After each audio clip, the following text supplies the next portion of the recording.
Mike O'Mara, Radio Entertainment. You can listen to The Mike O'Mara Show at MikeO'MaraShow.com. Let's get started. It's The Mike O'Mara Show with Mike O'Mara, Oscar Santana, and Robb Spiewak. Now, here's Mike. Oh, ladies and gentlemen, the circle of life is so sad. It's so depressing. And I'm not talking about me. I was going to say. By the way, welcome to the Mike O'Mara Show. Our cities this week, California, Maryland, San Antonio, Texas, Rain, Louisiana, Frog City, Rhode Island, Rimini, Italy, and Toledo, Ohio, the glass capital of the world. The Mike O'Mara Show is on now. Glad to have you here. And, you really, probably when you're adding up things that you would not like to have happen to you, toward the bottom, and I emphasize bottom, it would be the idea of waking up in the middle of the night and feeling something on your leg that feels like a foreign object. And that turns out to be just what you thought it would be, which would be dog shit. Oh no. Dog no. excrement. I thought it would be the dog himself. So here it is. The Frankifer, the Chihuahua, the elder statesman of our home. How old is he now? I don't know exactly. Carl would be able to tell you that, but I want to say he's up there. Yeah. Because he's got a lot of dogs when they get older. Everybody knows this. You get that kind of pale, washed out blind eye. The skim milk eyes. It's sad. Yeah. And then the saddest thing of all for Frankie, and so I cut Frankie a little slack because he's not going to change now, but that's really above and beyond. And Frankie it's starting to get a lot worse, but not to the extent where I want to say goodbye to him yet. He's still bopping around. He still wags his tail, but is he graying in the face too? Is he getting gray? Not hard really, to tell because he's a blonde dog. Yeah, not really noticeable. But at the end of the day, the saddest thing of all is we have a couch where that is Frankie's domain. If I attempt to sit next to my wife on this couch, it's not like he growls or anything. He just looks like, what are you doing? Yeah, hey, this is my spot. So he is having a real struggle and might be at the end of the line jumping up onto the couch. Oh, he's having trouble making the leap. When you see him sideways, he pulls this.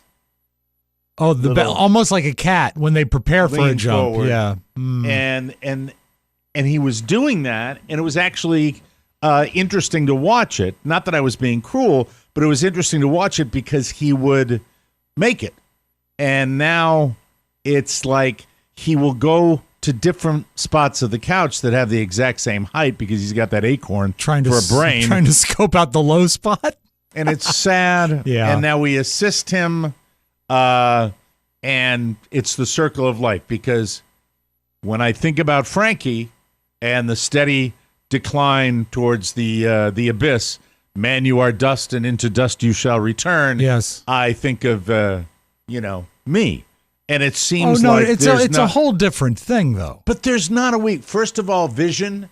I'm finding myself a little more doing this more often than I should. You were fighting yesterday with your progressives. This is true. I was fighting yesterday with the progressives, and Frankie reminds me of, that we're not here for a long time. Well, you're here longer than him. You've had reminders of that more than anybody else. Oh, my God, yes. But I'm doing the math in my head, and I think Frankie is probably 15. Something because he 13 or 14. Yeah, because he was established when we started the podcast in 2009. He was there. Remember, he would poop where I sat.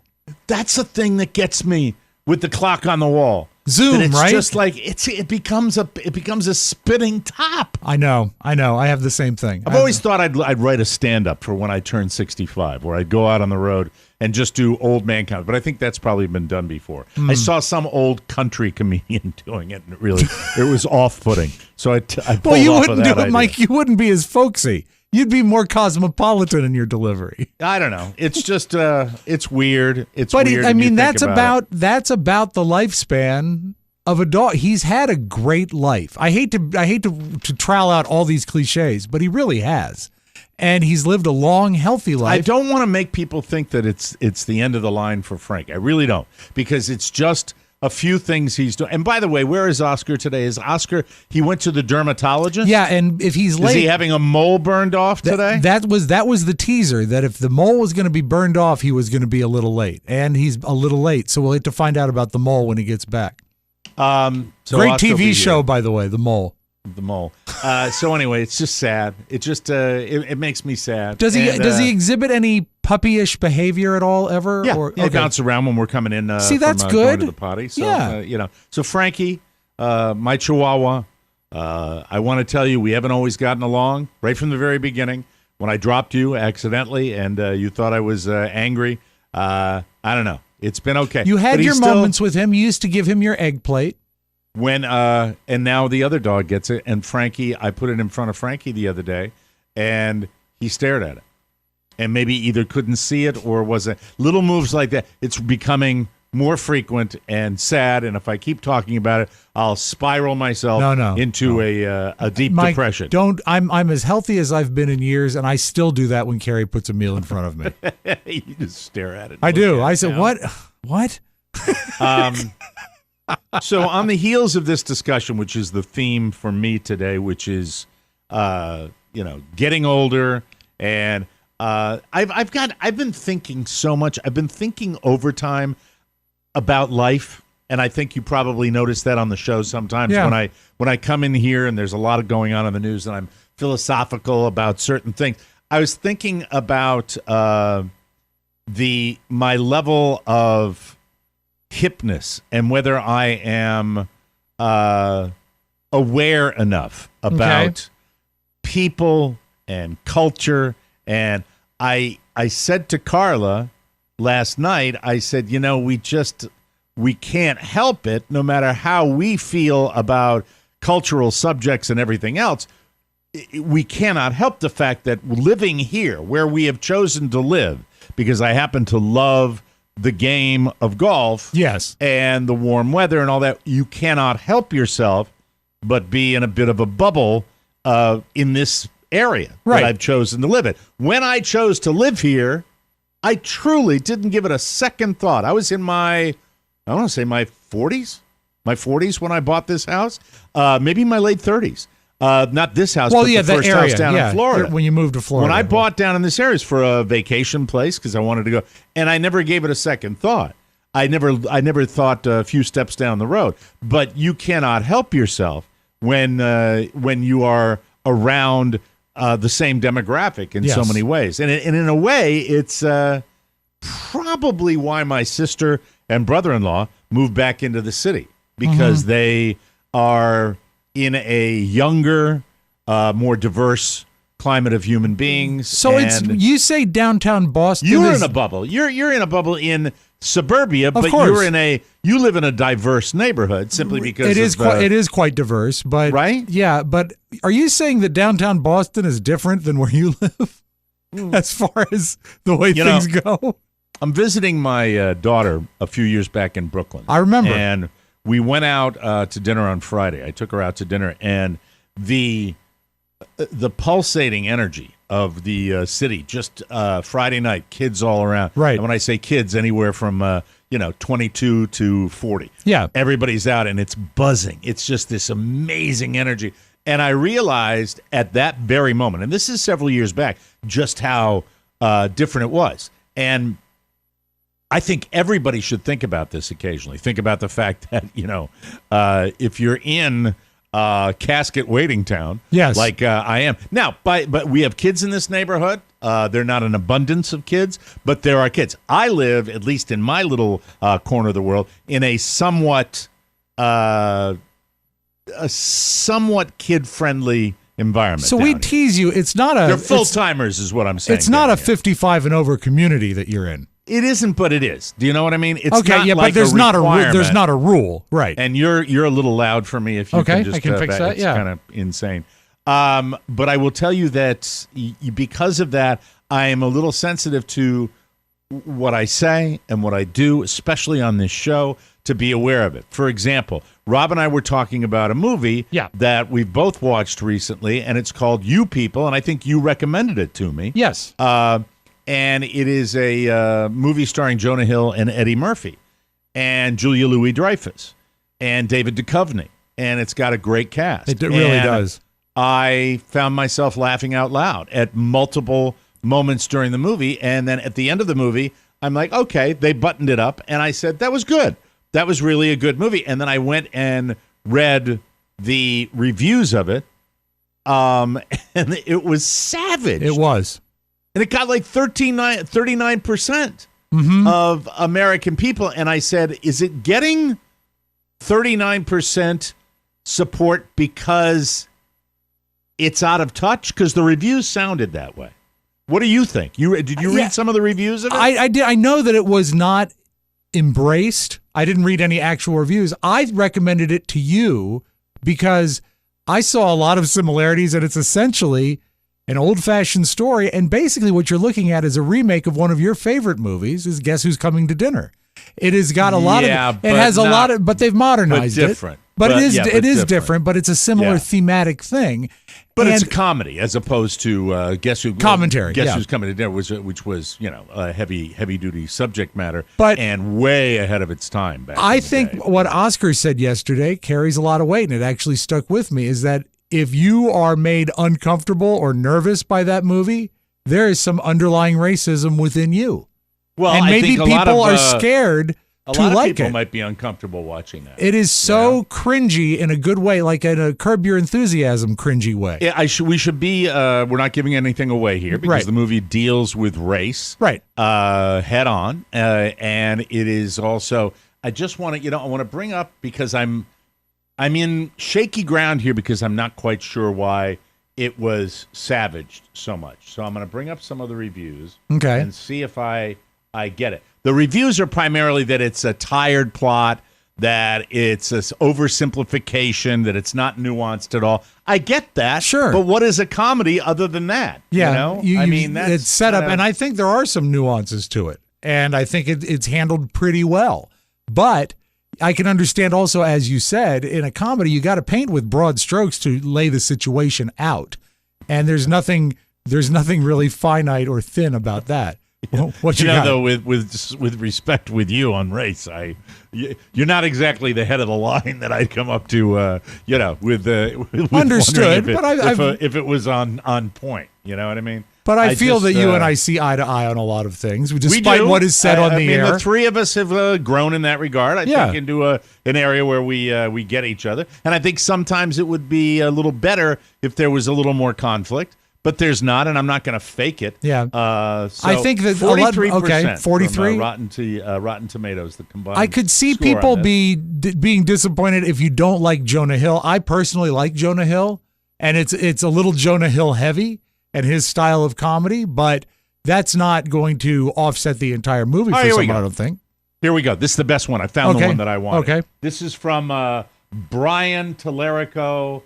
From RogerEbert.com, very respected movie site. And I wish I'd seen it before we had Ty Burr on because I would have loved to ask him about this.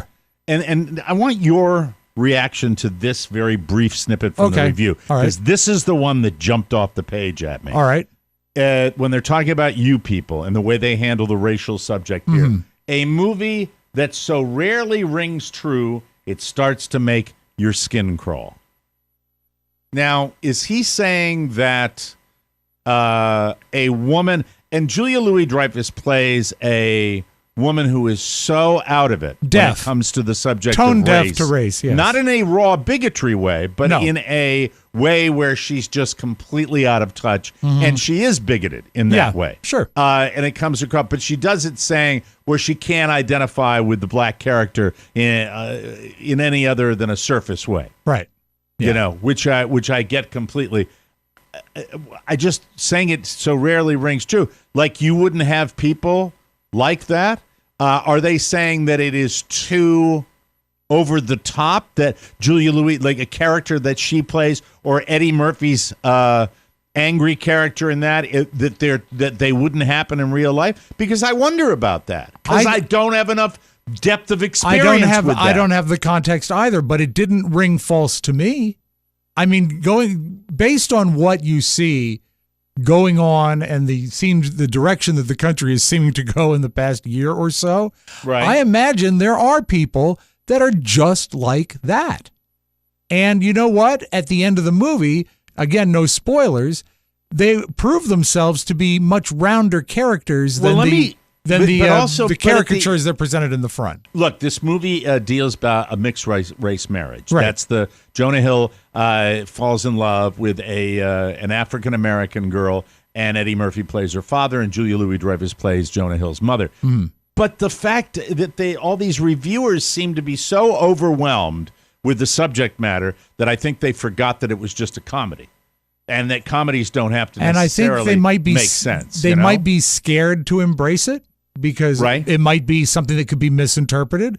If you say this is really great, are they going to be accused of embracing the fact that there are hateful characters and there are deaf characters as well? You know, and I say deaf, I mean like a tonally deaf. I heard someone speaking.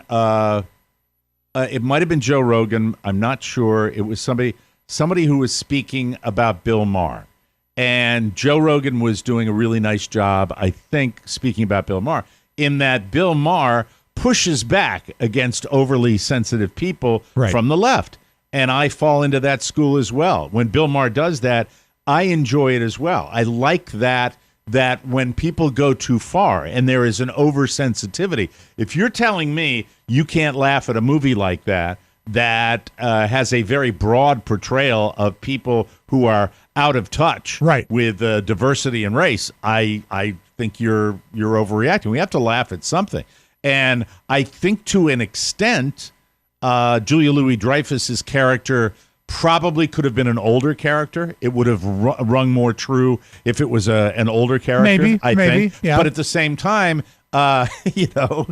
making it broad like that. Have you ever in your life come across anybody who would be like that? I can use my mom, who was left, raised me to be very aware of cultural diversity and diversity of all kinds, but at the same time, would make a comment like a 90-year-old woman would make occasionally. Of course. I was raised so well spoken. Exactly. You think of terms like that. But so the idea, have you ever bumped into people that they mean well, but they miss the boat because they can't get by the fact that a person's a different color? The weird thing is that I spent a lot of time growing up at my grandparents' house because my parents split. My mom was working, so I was farmed off there. And they hung out with older people. You're the product of a broken home. Mike, I wasn't going to go there, but thank you. And thank you for being sensitive to that. The older people that would come around the house for coffee at, it was 4 o'clock. My dad used to call it truth serum because they'd come around the house at 4 o'clock and drink coffee and talk. And you'd hear that. So he called the caffeine. Usually they call booze truth serum. But he called the coffee break truth serum. Truth serum, because they would talk about it. And you heard stuff like that. So well spoken, so good looking, so polite. Yeah. Yeah. That's a variant on the Julia Louis-Dreyfus character who totally means well. Yeah, but then again, this is 40 years ago, but I'm sure they still exist, these people that have that sort of skewed, I'm okay, I'm good because I'm making the gesture, right? Yeah.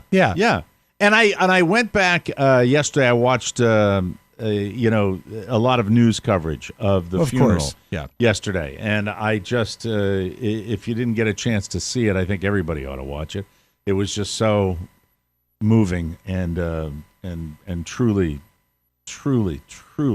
just gut-wrenching to watch that and know that experience is not an experience that I share, and all the empathy in the world. And that's kind of what this movie says too, that at a certain point, you're not going to, it's almost insurmountable, the differences between the white folk and the black folk. And really, when you think about that, Jonah Hill has a pretty good monologue saying just that when he finally pulls the dad aside and says, I'll never understand what it's like. Right. Because it exists today. Right. It exists 10 minutes ago. Right. And not the idea of the the ancient history of the Jews or the history of black people in this country. It's just the experience because of the way it is today. And would I be wrong when I'm thinking that we have a world today that is probably more openly racially divided than I've ever seen? Is that accurate? I would say in my life, it's worse now than I've ever seen it, as long as I've been aware.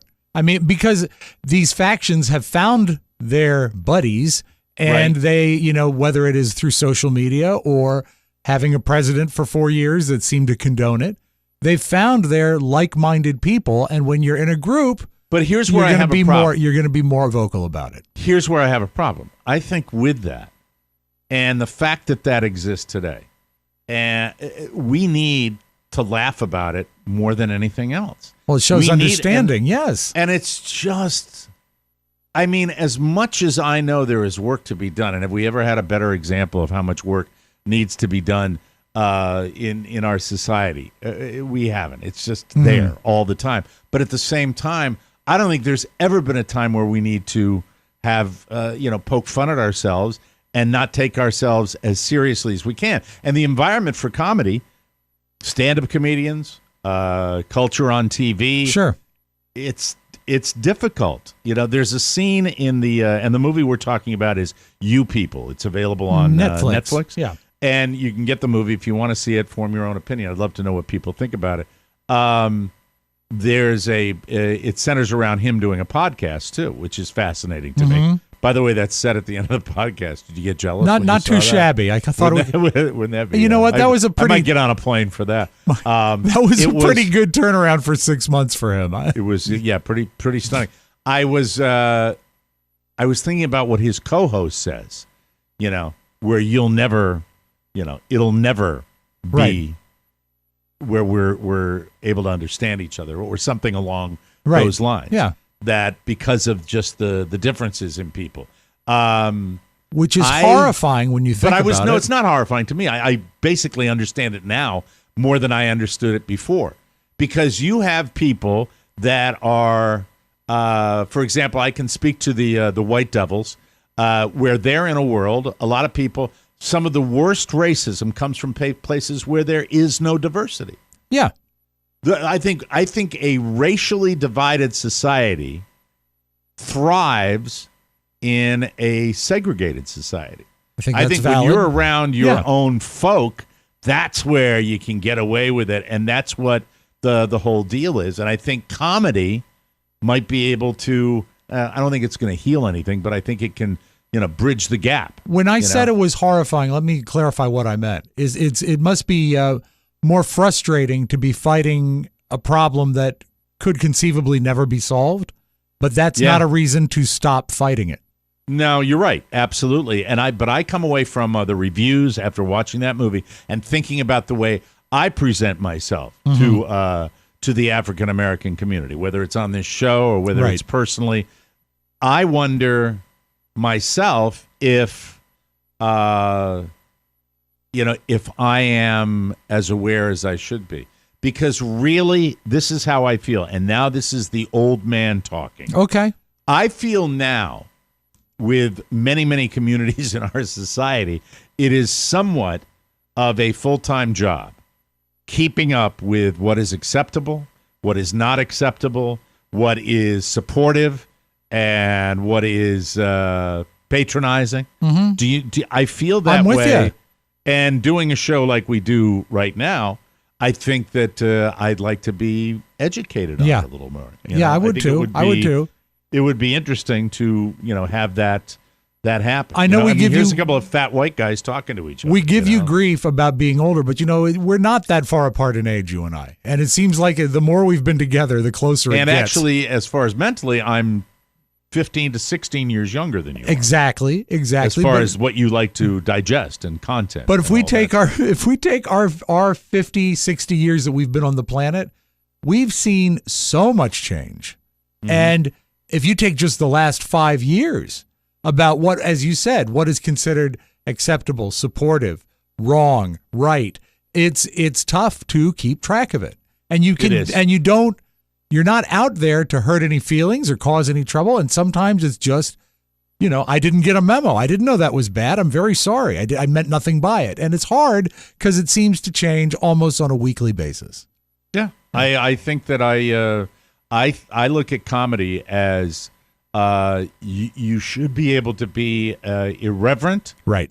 And you should be able to say stuff that you would not be able to say in another forum under the guise of it's comedy, and something's going to hit somebody. Somebody once said all comedy's going to, every joke's going to offend somebody. True. Every joke will offend somebody. That's the way it is out there. So check it out. It's called You People. See what you think. See what your opinion is, and see how it affects you. I worry after reading some reviews and liking the movie that did I like it because I'm an old fart? Did I like that because it was brought?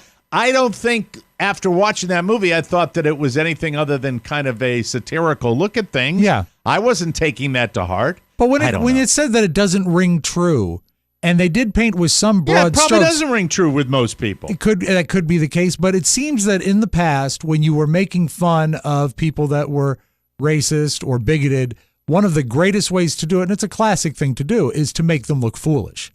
But one thing this movie does is it makes it awkward, it makes it cringy, but it doesn't ever make either character on either side look foolish. They've got their way that they are. And here's the thing about comedy. Yeah. Would you not agree that racial division, or I should say racial diversity, or race in general, sure, has been one of the staples of comedy from black comedians and white comedians as well? And it's just evolved over the years. 150 years it's been a staple of it. It's still used to do that. I go back to the 1970s when I was a kid, and we were watching a television show that now a lot of our audience has no idea what it is, which is All in the Family. Yes. Which was a show that was completely based on a white bigot in Queens, New York. Mm-hmm. And I look back on that, and sometimes I think about that show, All in the Family, Archie Bunker, right, the racist, that we were laughing at him, but we really weren't thinking about it that much beyond that. It's like, okay, he said that, I mean, you could probably teach a college course on why did we laugh at Archie, and did it really have any impact? And I don't know whether I could answer that in the affirmative that it did have an impact. But I don't know whether it did. It was a great, subtle dig at the bigot looking stupid on an ongoing basis. And I think that, I don't know. I think that in a way diffuses tension between people. I think that in a way gets us to relax. It's identifying, look, we know he's an idiot. Yeah. He says these kind of things. Mm-hmm. Or I'm sure there's a group of people today that would make a case for the fact that that's, that they're trying to do that. They're getting a cheap laugh by exploiting racism. I'm sure people would say I'm that sure today. they would. That show wouldn't go today. No, of course not. Of course Couldn't not. do that show today. No. But I think anyone who says that they were going for a cheap laugh to exploit racism is not giving it the full benefit of examining what was at play. It was daring in the day. It was very daring. Extraordinarily It was very, very daring in the day. And the greatest moment is when Archie meets Sammy Davis Jr. So great. And you can watch that on, that's free on one of the streamers. If you've never watched it, you owe it to yourself as a cultural historian. Well, the major punchline of the show is worth watching the entire show. Yep. Look, take away the racism of Archie Bunker, but there's just a line where he screws up at the end, and I found that spectacular. Everyone should see it. That's one of the funniest things. Everyone should see it. That I've seen. But I don't know. Literate. Yeah. I don't know. I think sometimes we get wrapped up in it too much. We get wrapped up. I go back, and people are going to yell at me for this. I don't give an ass. Right. I don't. I really don't. People are going to. I go back, and I have to be honest. I look at the old stuff from comedian Don Rickles. Okay. Occasionally I cringe, but more often than not, I'm like, I know he doesn't mean anything by it. And it just seems to me that when you've got a guy that's, back in that era, I just saw a hand. Is our boy here? Oh, you wrecked his entrance. Oh, what was he going to do? I think What's he's he just going to be wearing. No, he's not. It's funny because Oscar, we've been talking about you people for the last half hour. The movie, And- not Hispanic? actually Bolivians. The Latin people? The We're Latin talking about the movement? movie. Yeah. No, you haven't seen it, have you? No. The movie. I urge you to Oh, take no, it. wait, you you saw people it? with Jonah Hill? Yeah, Jonah Hill, you Yeah, saw I it. watched Jonah it. Hill. First night, Friday night, must watch. Yeah. Okay, I was watching it and just telling, and we were running out of time here, but I was telling Robb that when I read the horrible, scathing reviews, Yes. I was saying, am I not getting these bad reviews? Am I not tracking with it because I am an old fart? Or I don't know where are people thinking if they rave out, if they give this movie a rave as opposed to a pan, that they're going to be accused of oversimplifying the race card? I don't know. I thought that I looked at the movie as an effing comedy and just laughed at it. That's what I did. I agree. I think I might have mentioned this off air to the guys, and I don't think you were on, Mike. I thought that if you're just looking at society and you're about this in your own social circle, rent out a theater. I think it's going for like $100 or $200 now. You for can the do it middle of the cheap day, now. right? Yeah. And take your social circle and show them you people. And then when you're done, be like, oh, like, you're having beers and you're having this great time. And you're like, oh, what'd you think of the movie? Everyone that was uncomfortable in the movie is racist. Everyone that loved it, they're woke and they're here for the right reasons. That's why we need the third wheel here, because Robb and I have been dancing around this and not sure. I was laughing out loud. Yeah. My little Carla was in her phone. I was reading those lecturing people reviews about washing faces, and I wanted her to watch it with me so much because I was halfway through before I realized that it just, is it a great comedy? No, it's a good comedy. And you know what? Funny. For a free one to be brought into our house by Netflix, I'll take it. Eddie Murphy is spectacular. And the racist card is easy to throw, and you'll get it if you watch this movie, because Right. it's all about people. It's extremes, right? Of yeah, it's broad. yeah, and it's really it's- broad strokes. and it's saying what it means to different interpretations of being Jewish and what it means to be a militant black man and cultures colliding. So for me, I wanted this movie to get 5 stars, but I also know I have my own lens on life. And when I dove into the reviews, as you all were probably talking about, so I'm sorry I'm rehashing a lot of this, is I saw the hate. Like, this is dumb. It does not depict society and welcome to wokeness taking over Hollywood. You could read the reviews. Is that why hated the this. reviews primarily are as bad as they are? Because it's the whole wokeness thing, where It's people are not wanting to look bad. It's anti-woke. Okay, But veiled in not funny. And okay. I don't know. I like, off the top of my head, I know 3 people that in my life that I don't really get to talk to enough for various reasons, by choice, that I know they probably watched this movie in my heart of hearts and were like, oh, there's Hollywood again. Making everybody love each other. I come at it from such a different perspective, because I'm thinking to myself, here's one of the you people is mostly interested in ignorance, and as such gets old fast. Yeah, the ignorance is the source of the comedy. Exactly. What is They're not hating on it. Why is that getting old? I didn't think they were hating on it, Mike, because it was like it takes a sledgehammer and takes all these religious and racial tropes. Yeah, and smashes and it hit you over the head with it. In the vein of comedy, right? But it wasn't. Doesn't a comedy get the right to do that? The only people that should be insulted by it are the people that are uncomfortable by it. Yeah. That you don't have to be unaware that that's a problem. And you don't have to be white to be racist. You can be all of those things. Oh, and it's very prominently featured on both sides. Yes. And I don't know. The performances were good. I'm laughing out loud. Shannon and I watched it, and we laughed with our teeth out. Yep, it was funny. And I still don't. I really love. This is one, and this is where I was a day late, because Ty Burr recommended this movie, and I think he recommended it. I'll go back and see what he has to say about it, because I was stunned when I went there, I said, what? I looked at the scores on this, and I'm like, are you kidding me? First of all, and look, my wife has said this forever. I'm more inclined to believe it now than I ever have been. You cannot pick a movie based on reviewers' scores or audience scores. No, you can't. that's true. Because what you like and what everybody else likes, there's always going to be a little difference. But at the end, look, I'll say this one thing. The performance, I think Eddie Murphy and Eddie Murphy's career has been a solid Hollywood winner. But I have always thought that Eddie Murphy, for whatever reason, could give us, and he still can. That's the good news.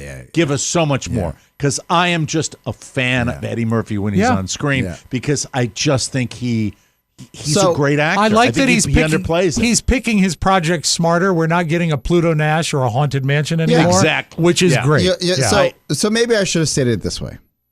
If you have a group of people in your life that you think are suspect, and you want to find out where they really, like, what their inner core, their inner id, and how it feels, you throw a viewing party in your living room and some cocktails, and then you hear what the feedback is after you watch this movie. Way back in the day, I discussed a movie, an old comedy called Monty Python's The Meaning of Life. It has nothing to do with race or anything like that. But in well, maybe to a degree it has. It's a social commentary. Yeah, it does. I said, you're going to put 12 people in a room. 6 people are going to walk out. Yep. And 6 people are going to unhinge their jaws. And laugh I'll take at it. the 6 and stay. I love, folks, I don't do this very often, but I would love to hear what you have to say about this movie. Go check it out. It's called You People. It's a movie about racial tension. Yeah. And also it's a movie about, I think it's fun. David Duchovny loves Exhibit. Yeah. And by the way, Jonah Hill. David Duchovny's scene great. Is hysterically funny, too. So when he's singing? Really funny. Yes. Yeah, when he's singing. Oh, my God. Fabulous. So check it out. I guess I really did love it. We'll be right back. Hey, come here. Buy from Vince's Tire Warehouse and get free gumballs. Anybody can sell you what they think you want, but if you need new tires for your ride or the sweet, satisfying pick-me-up of a gumball, you can't miss shopping online through the shopping center at MikeO'MaraShow.com. Target and Walmart has what you're looking for. Have it shipped to your door or pick it up at the store. You can't lose because you help support TMOS. And here's something else to chew on. Gumballs and tires, he can't miss. Trust me. Get out of there. Get out of there. Welcome back to the Mike O'Mara Show. This podcast is sponsored by Groove Life. Now listen, it's 2023. Are you still using the same belt from 2023? From 2003, rather? Now is the time to update your belt game. The Groove belt has proprietary webbing engineered with just the right amount of stretch, and Groove Life is designed... Yes. Look at this. Love it. And Groove Life designed the world's baddest buckle that snaps using rare earth neodymium. Yeah, what it is, Mike, His belt is hot. If I had to compare it. All right, I'm sorry. How do you spell? You should have warned me about that word. By the way, I've got the Old Glory. I've got the Old Glory America belt. first. Yeah, the belt feels. Look, I don't wear the flag very often, but I wear it on this because it's so beautifully and subtly done. Yes, Robb Spiewak. The belt feels like a superhero belt because it snaps together like that, and that's it. It's so fantastic, and no floppy tail on the end. It looks clean and nice. No flap, no flop. And it's modern. I love it. It's got neodymium, which is the material that's used. Magnets are set in an aluminum alloy. I love this belt. Oh, it's and so good. I wasn't sure. It's a new statement for me. Yes. With Groove Life's 94-year no BS warranty, the Groove belt is the latest belt you'll ever need, and it ain't just belts. Let me show you what I got right here, folks. Oh, see that? So cool. I have entered the land of Finally. hipdom. Jesus This is Christ. and watch this, okay? I've been begging. I don't want you to write down any numbers here, but watch this, all right? Yeah. They've got wallets, rings, watch bands, AirPods, and there. I love it. Credit cards out, and then I put them back in. You know what? I've fallen in love with this The Costanza is gone. Yeah, the Costanza wallet's finally gone. Gone. Rings, watch bands, AirPod cases, much, much more. We love Groove Life. Very, very excited to have this sponsor. It's time to bring your belt into the 21st century, head to groovelife.com/TMOS and use promo code TMOS for 20% off all Groove Life products. That's the best offer you'll find, but you have to use my code TMOS for 20% off your order. One last time, that's promo code TMOS for 20% off your order. Just click the button on our website. And thank you, Groove Life. We're happy to have you aboard, and we hope it's a long time.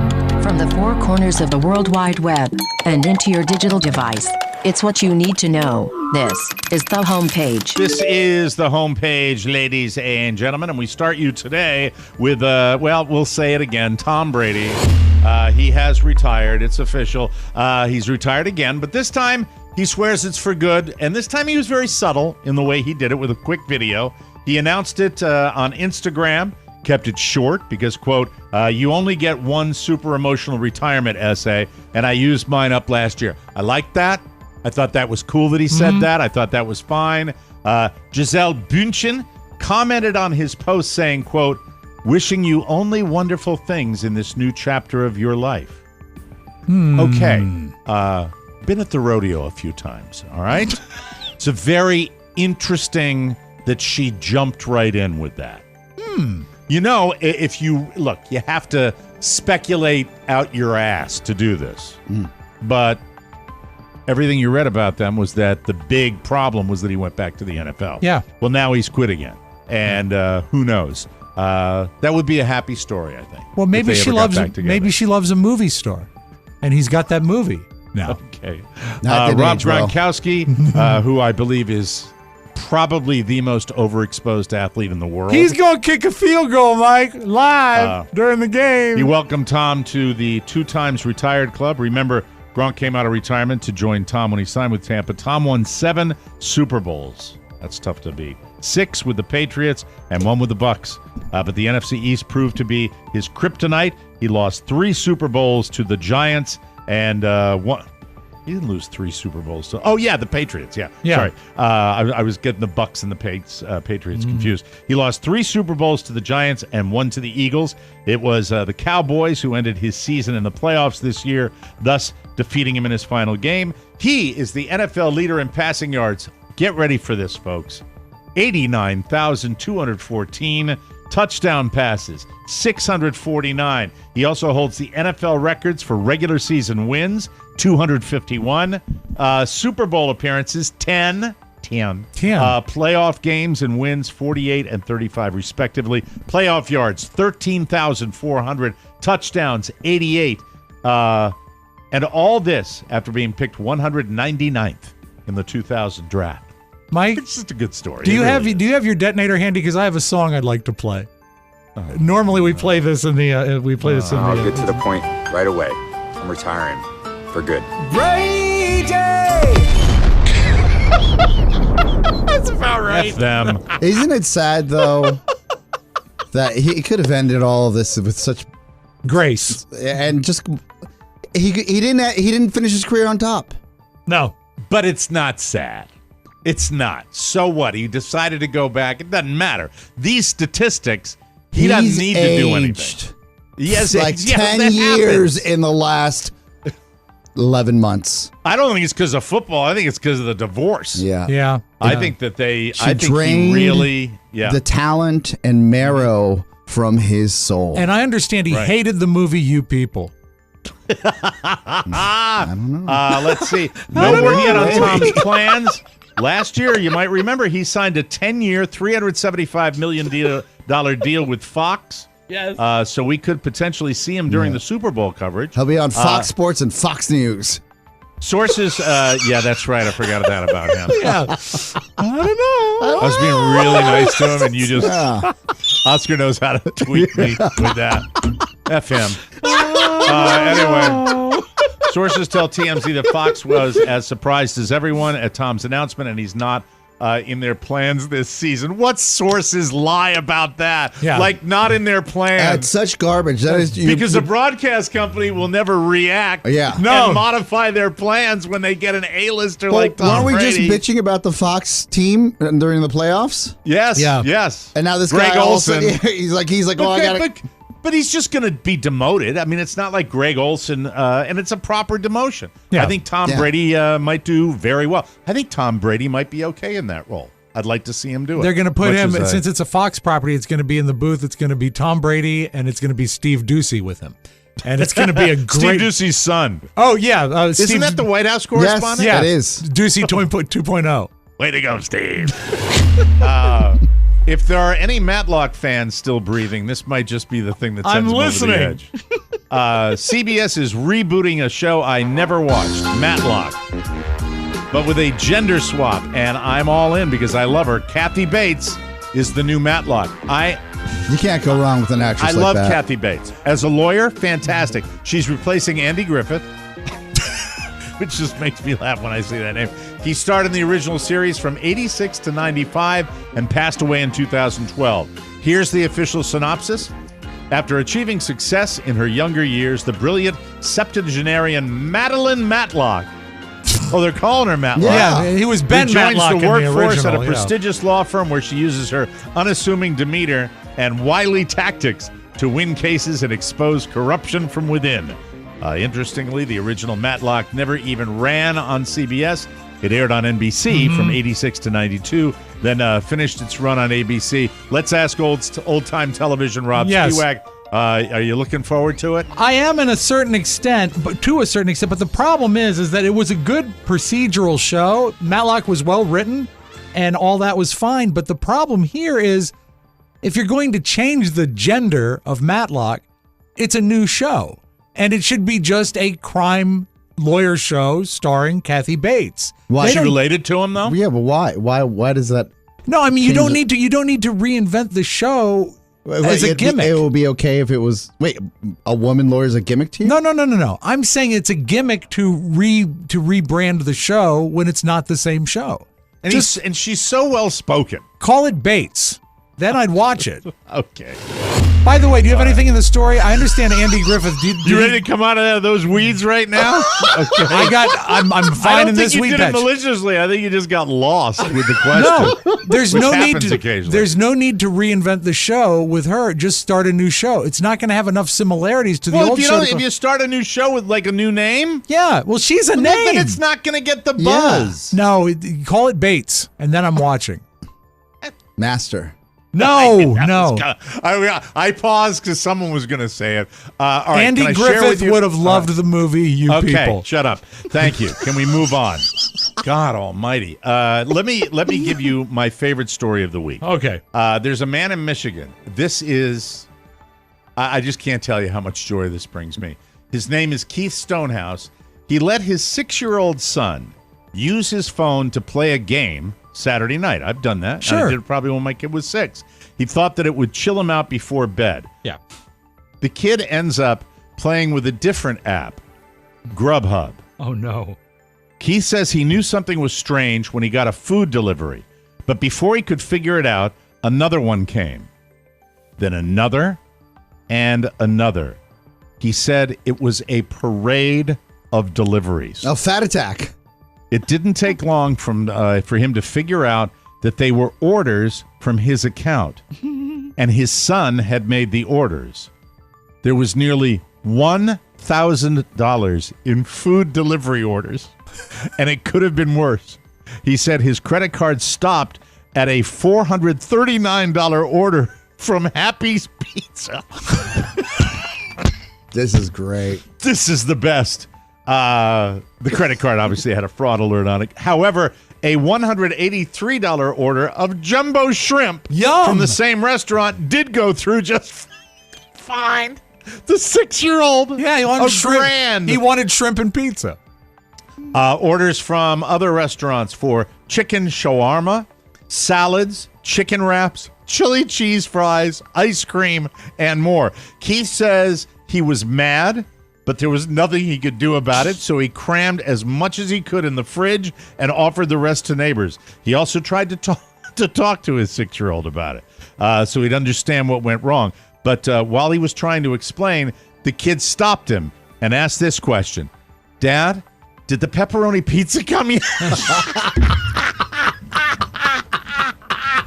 Oh, God. we're having a little issue that I'll talk about maybe next week. With apps. Not apps, but add-ons. Yeah. An area I'm not familiar with, but somehow Expansion certain packs. little fingers have access to add-ons for Fortnite and Call of Duty Modern Warfare, and it's a habit I'm trying to break, and it's not The good. salad seems like an outlier. That he would order a salad. It would have been a combo deal. Could have been. Combo. If you have an upseller on the other end, I don't doubt the kid was like, "Do you want the salad?" Sure. Yep. Dad likes salads. Extra dressing. Can you imagine if you had a recording of that kid ordering? I would love They'd have been so happy. What a great order. Yeah. It would be fantastic. A guy in Rochester, New York, got home on Monday to find his upstairs neighbor wearing his clothes and eating his food with a fire raging in the background in his living room. The neighbor got in by kicking the door down, made himself right at home. It sounds like the fire was in the living room, and police say it was intentional. So he didn't start it by mistake while he was cooking the man's food. Yes. Luckily, the whole building didn't go up, but the fire did burn a hole through the ceiling before firefighters showed up and put it out. No other details. The guy and another person had to hold the neighbor down until first responders got there. He's facing charges for arson, burglary, and criminal mischief, and I just wonder, is he right? Probably not right. Probably not right. Assume. No. Not quite right, No. you know? Is that politically correct? That's fine. And now a little something. OnlyFans models could be in trouble as apparent hyper-realistic AI models are threatening to take over the adult platform and put them out of work. A stunning screenshot showing 4 almost identical cam girls went viral on Twitter. It was revealed the image may not have been real and had apparently been generated by artificial intelligence by a bot. And apparently a lot of people getting very concerned about this. Some social media users found the supposedly fake image mind-bendingly realistic. I don't know. That intrigues me. With some believing the snap looked real enough to start an OnlyFans. 4 blonde women could be seen posing in barely there black lingerie and gazing at the camera. The news comes following reports that supermodels could be next on the chopping block, with AI threatening to steal their jobs because they create the perfect woman for a magazine or a TV ad. With respect, like this came up on my Twitter feed. Shocking. So I took Did you see it? I took a gander. For research. Well, I'm not a How did they look? I'm not a pervert, but it's the same garbage you see on these anime cartoons. Like they're not going to replace anybody. Well, it's funny you mention that because all of this news, although disturbing, will not have any effect on Ponyboy Matt Bloom. I am a pervert. Who said the images were too realistic. There you go. I only do That's 2D. It. Yeah. It's good. That happened. Yeah. That was a nice little weave into the thing. And we both went there immediately to Ponyboy. Yeah. Matt Bloom. They were those images were designed by a master bot. It turns A out. master bot. Yes. Yay. Fantastic. We have to take a break. We will come back with something right here on the Mike O'Mara Show. Hi, this is TV's Sally Struthers. Do you want to make more money in a career you'll love? We all do. And this week's bonus show has ideas for that next chapter in your life. Let's do something fun. Tired of working in those Brazilian tourist shops? I'm a sad podcaster. I called 911. Yeah. Who's All got the weekend on most lint social. in their belly button? Go.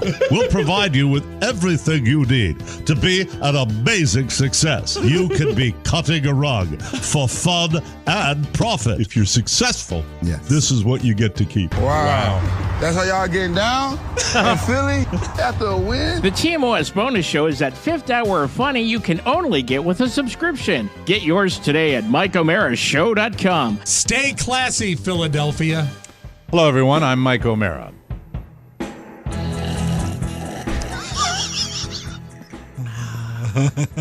There is no better way to maximize your day than by making sure. Let me start again.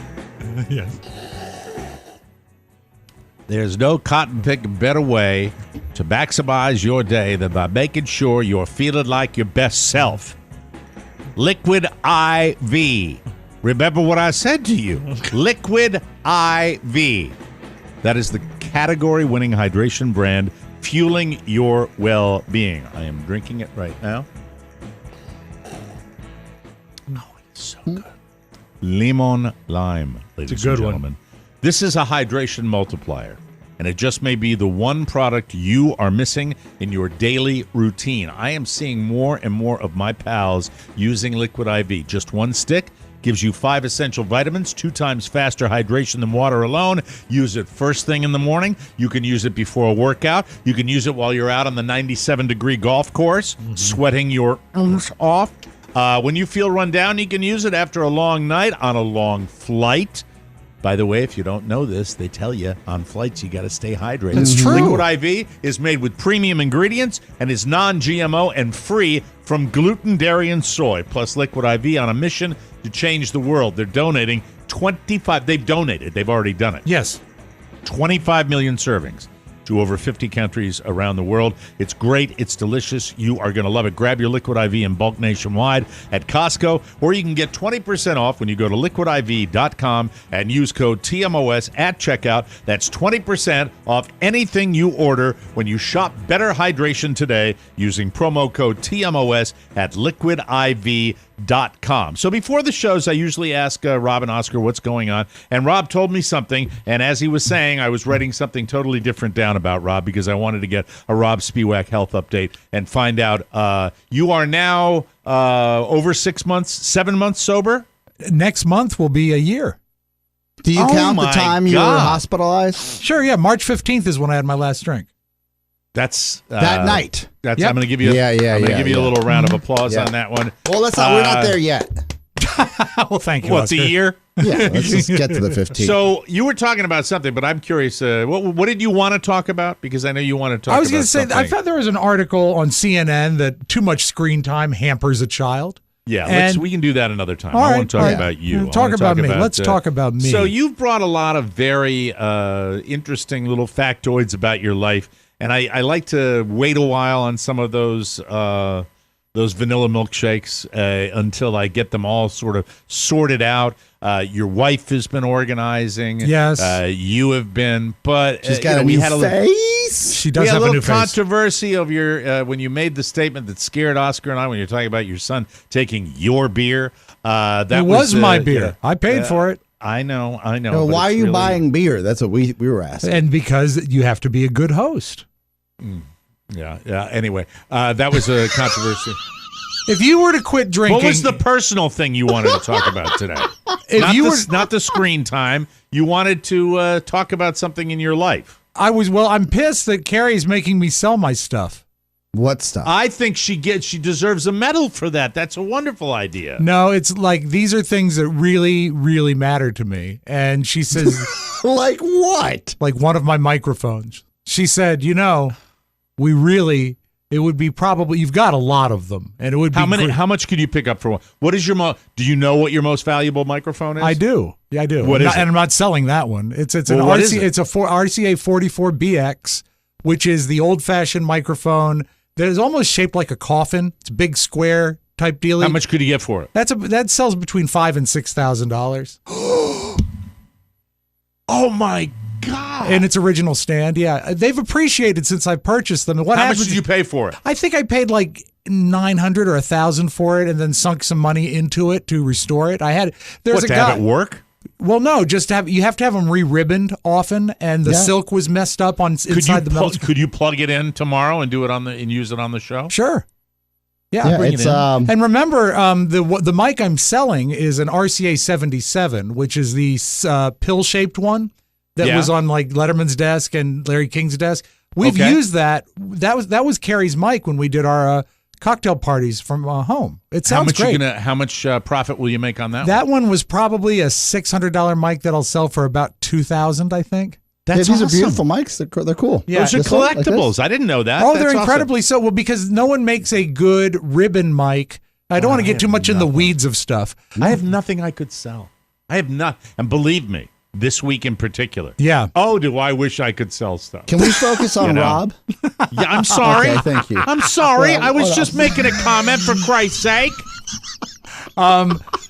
She was going around, and I said, I really don't want to sell stuff. And she said, well, it's just stuff. And you've had it and you've looked at it and we could sell it and get some money. I said, if we sell all of the stuff, we're still going to be pretty broke. It's not going to make a long-term difference. But I've realized on Friday night, I don't want her, as Oscar would say, walking around the house like a sad egg. Yeah. So I made a list of things. I'd sell my Kurt Schilling signed Red Sox 2004 World Series jersey. With a certificate of authenticity. Would you do a certificate of authenticity? What was that? Would you do a certificate of authenticity with it? I don't know what that I would fill out. Yeah, you know what? Sometimes I've done that. I said I certify that it's real. This is why you're a grifter. This is why. No, I'm not a con. If you say, well, do you believe it's authentic? Yes. Then you write I, Mike O'Mara, certify this to be real to the best of my knowledge. Signed, Mike O'Mara. Yeah, this is why. That's not a Kinda lie. Sounds like fraud. Yeah. It's not a lie if it's what he believes, Pony. This is why we don't get guests. Yeah. Anyway, these are examples of why when we were like, you've got that grifter chip. Yeah. This is when you say things like that. But you see, ideally, I don't want to have to use the grifter chip because I want to keep all of these things. But the fact that you have the chip is at the root of our questions. My inbox 1966 Batmobile, gone. My sealed Yellow Submarine Lego set, gone. My Dean Martin box set of all the roasts, gone. These things I just don't have anymore. And I don't. And you get good money for them when you sell them? Yeah. And I told her, I said, you can't sell the stuff just to sell it. We need to realize some money for it. My kid has a Lego set that I believe it's Stephen Douglas McIntyre got for him. Okay. It is a really, really, really elaborate, psychotic fan.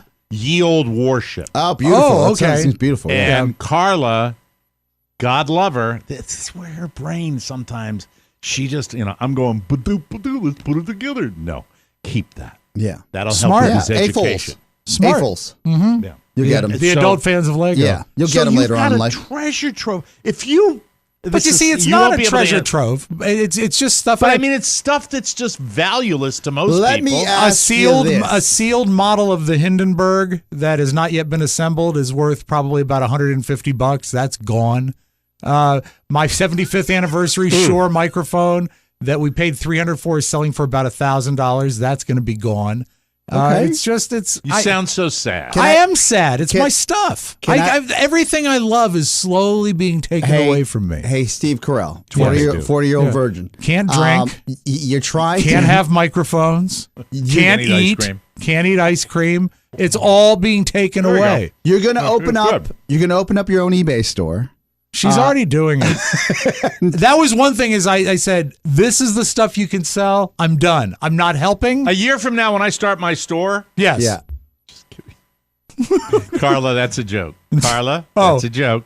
Do you want me to put some collectibles on my website? If there's anything left. Did you hear? Like, he doesn't want to sell anything. You're going to have a hard time fulfilling your sale. I'll tell you what. If you put a collectible of yours that you own on my site and it sells for the I will give you 20% of that sale. Mike, that's terribly generous. Terribly generous. Let me ask you. Yes. Where are these funds going towards? Like, is it college fund? Yeah, is just it, over. Where is it, like, great. College? Because The money comes in. That eases the pain. Yeah, it Do does. they send a check to Robb Spiewak or do they send a check to Carrie Spiewak? It will be Venmo'd or PayPal to Carrie Spiewak. However, right now I have the money for the bedroom furniture that we sold. Ha ha ha! And how much did you get for the bedroom furniture? Bedroom furniture. This was actually a great deal because this was about. You got it for free. No, this was pre-pandemic. Yeah, and we needed a nightstand for Julia's bedroom when she moved out. Okay. And we saw an ad for a furniture group that I recognized from when I worked at the furniture store. It was a mid-century Lane furniture set, but they wanted to sell the entire bedroom set. They said they would sell it for $100 and deliver it for $150 total. So we bought everything for $150. It's been in our garage for 2 years, and we just sold it for $1,200. Yeah. Look at how happy. That makes me happy. Yeah. That's your joy. That does make me happy. So here you go. Take your depression over not drinking, your depression over not eating, and maybe not having these things around. But you don't. Then you don't have them anymore. Don't you love a great sale? Don't you love? I do. Getting over on people. I love my stuff, though. I love my stuff. I've been collecting my stuff my entire life. Yeah, I know. Maybe the perspective of where you didn't answer where is the money going? Is it going towards like something right now? College. Okay. We've got 2 kids in college. It's an expensive hobby. Future. It's beautiful. Yeah, you're doing your part. Robert just picked up a job. Maybe he'll help out. Right? Do you have your whistle handy? Because we have to go to break. Okay. At least you're adding. How fast? Unlike me. Yeah. This is this is the sound of my bank account as of yesterday. Thank you. We got to take a break. We got to go to break fast. Yes. There we go. Fast, quick as a bunny, as my mom used to say. Come on, get in the car, quick as a bunny now. Thank you very much. This from the Pony Boy. Just stop the music for a second. Okay. Matt Bloom writes, maybe if Carrie wasn't addicted to plastic surgery. Yeah. There he is. There's the real Carrie. Carrie, that's Matthew Bloom, your buddy. Maybe if Matt wasn't addicted to buying stupid plastic pieces from Japan, he could find some time, to shut up. Yeah, well, we all have our problems, and perhaps when we come back, I'll talk about my watch addiction. Okay. We'll be right back, everyone, you see, on the Mike O'Mara Show. That's your stuff. You like your stuff. And I don't really need it. Carla reminds me of that. I'm not buying the expensive ones. I'm just buying the good ones. I got to vent that. I can't wait. I've got to do that next. Like 2 minutes to do it. God damn it. Why were you late, Oscar? God damn it. It may be cold outside, but the specials are on fire. At Trader Mike's Discount Shack. Trader Mike is moving only a few feet to a new location. It's the Sistine Chapel on a floor that you can eat. And he's willing to do what it takes to make a deal. Check out these deals. I have acquired, over my lifetime, way too many golf clubs. A lot of them are broken. I do have a shop vac. I have a squeegee, and I have a light bulb changer. Trader Mike is stacking the specials high and letting them fly. He's stacking them deep and selling them cheap. But that's not all. You can find more great deals through Target and Walmart when you click on the shopping center banner at MikeO'MaraShow.com. Treat yourself. Hurry, folks, because these deals are crazy. Trust me.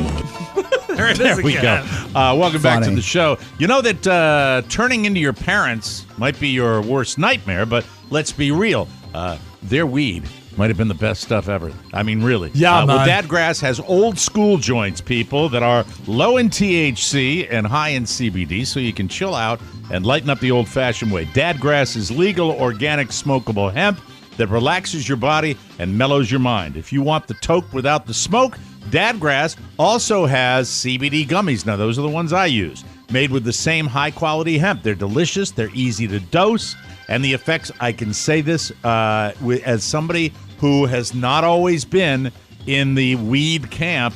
Yes. The effects come on smooth, and they do. You can chill out without getting stoned. It's like having a glass of wine, not the whole bottle. You're going to like this. All Dadgrass products are federally legal for ages 21 and over. Ship right to your door anywhere in the U.S. Right now, Dadgrass is offering our listeners 20% off your first order when you go to dadgrass.com/TMOS. Go to dadgrass.com/TMOS for 20% off your first order. That's dadgrass.com/TMOS. Groovy. Don't have any time at all. We got to fly through this right now. I will say that, yes, I'll just throw this out, and then I welcome your analysis on it because it's what I'm doing. Okay. Right. I haven't been able to play golf in 3 months. I have been on the shelf. I get a procedure next week that is the beginning, please, of getting back to normal, where they're going to take away this back pain that I have. This back pain that I have is not debilitating, but I have it every day.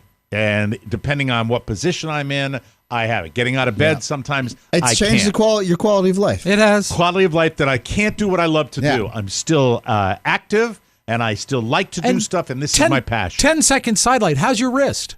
My wrist is recovered beautifully. 100%? It grew back. Probably 95. I'll probably take it. 95%. Yeah. Okay. I'm fine. I was drumming yesterday, so that tells you all you need to know. So, what did you say? What?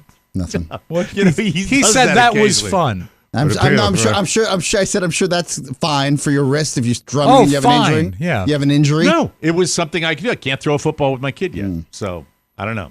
Figure it out. Yeah, Ringo has to do something. Can't just sit around all day. Why is he Ringo? Because Ringo was the drummer. Hello, John. Hello, John. Watches.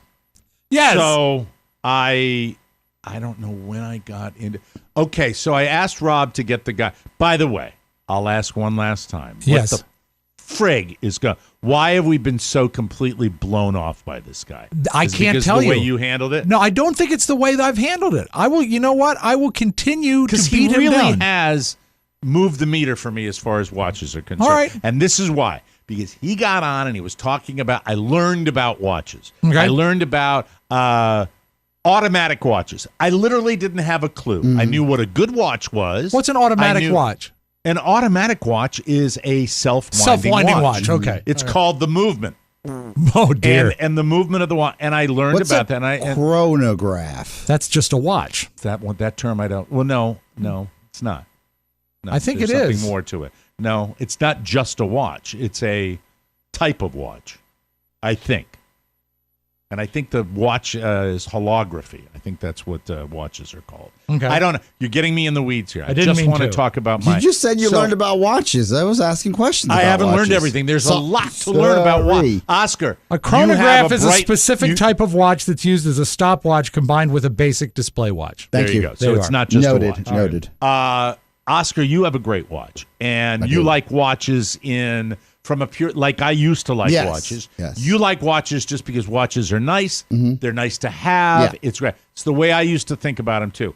Over the years, I would get a watch as a gift. I would pick up a watch, and my watches ended up being crap. So the combination of my watches being, and when I talk about crap, I'm talking about like a number falling off the top, right? A little, because it was so cheaply made, right? Like one of those games with the little BB that you have to land in Santa Claus's bag, but it's a number. It's just, it was garbage. Now, I don't know if they're all, I'm at the beginning of this journey, but I start watching this guy, Teddy, on YouTube, and he's just this amazing fun. Then I see a video that he does with the guy from Shark Tank, and I'm like, okay, this guy's the real deal. And he's talking about great watches. Then he starts laying out these videos on great watches that don't break the bank. And I'm like, well, I could get that. And then I pick up a couple of these watches. And then I start I'm not really collecting, but I'm looking for bargains. Yes. To see if there's something I would like. Yeah. And so I get these watches, but now I'm worried about it because I'm not buying watches, but when I have a moment, I'll be watching a sporting event. I'll be watching a movie that I should be really riveted to. I'll be doing it. Carla's having a conversation with me. My son's talking to me, and I'm looking at watches. Have you all the time? It's ridiculous. Expensive watches, cheap watches all the time. I think every manufacturer has this, but I know Breitling has it because when I would receive the emails, I would read it. I was interested in the business model. I never signed up for it. Breitling is a brand of watch, Mike. Correct. Yes, it is. Nice one. They have a subscription service. Oh God. Yeah, but I can't afford a Breitling subscription service. That's a minimal like 18. That's the cheapest one. Would be about $1,800. But they have one subscription. You're paying. I remember seeing this. Maybe it was during the pandemic, so they had pandemic prices. They have watches that are $400 a month. You're not going to get it. And every month, Mike, they send you a new piece of the watch. The subscription, you hold the watch, and then they send you a new one. Give it back. Yeah, give it back. See, and then that's where I'm Rob. You want your stuff. I don't want to give it back. You want your stuff. Mike, you see, we're not so unlike you and I. You don't want to give it back. I don't. No. I don't. I have Seikos. I have Seikos, and I'm wearing, my father wore a Hamilton. And I'm wearing this is a new Hamilton. Not an expensive one, but it's very nice, and it's automatic. So if you want to wind it, you just go, rant, rant, rant. I'm an idiot. I'll be right back. How's it going, Mike? I have an issue with printer streaking. A disembodied voice says, "Is it a laser printer?" The solution was on the other side of this wall. That's right. Saying nothing. And he's like, no, just shake it. Oh, that's not going to work. Just take the cartridges out and shake them. Ichabod weighs in with shake it. Shake it, right. Are you having technical issues with the Mike O'Mara Show or the TMOS bonus show? That's right. Have you tried unplugging it and plugging it back in? Never fear. Just email Ichabod at MikeO'MaraShow.com and shake it one time for me, honey. And that's all. If I don't do this now with Rob, I will forget Rob. Yes. So my kid watches Looney Tunes every morning. You're going to know the character. Okay. There's a character on Looney Tunes who works like at a cable company or something like that, and it's the voice of Pony. It is the turtle character. I don't know if you're familiar with it. Yeah, You're familiar with it? Absolutely. His original cartoon was the tortoise and the hare, and he was put opposite And Bugs it's like, Bunny. hello, how you doing? If you could find some of that. Got it. For Pony, we would have a field day with that. I won't. Even between now and the end of the show, I would forget to tell you that. Forget to tell me what? I don't know. Looking to get your financial future organized. If you don't have life insurance yet, that should be at the top of your list. Fabric by Gerber Life is what you need. With life insurance and other family finance solutions all in one place, Fabric has great policies like $1 million in coverage for less than $1 a day. It takes less than 10 minutes to apply, and then you can tailor your quote to fit your family's needs. Fabric was specifically designed to give parents like you affordable term life insurance. Plus, Fabric has a 30-day money-back guarantee, and you can cancel at any time. Fabric was designed by parents for parents to help you get a high-quality, surprisingly affordable term life insurance policy in less than 10 minutes. You could be offered coverage instantly with no health exam required. Protect your family today with Fabric by Gerber Life. Peace of mind.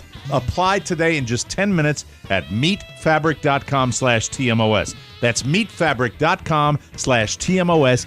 MEET fabric.com/TMOS. Policies are issued by Western Southern Life Assurance Company. Not available in certain states. Prices subject to underwriting and health questions. And now it's time for the town of... Sound. Nice. Sound. We call this stereophonic sound. Sound Town. Oscar has me trained. Hold on, because he just sent a text, and I just saw the headline. I didn't even download the link, and I laughed. Mike, I found the pricing for the Breitling Select. I guess that's what the program's called. $2K a month? No, it's not $2K a month. It's a $450 initiation fee and then $150 a month. So $2K total for the year. You get up to three watches annually, including the Super Ocean, which, if I recall, is one of the most expensive Breitlings around. But you have to send it back. You have to send it back. Mike, you want your stuff.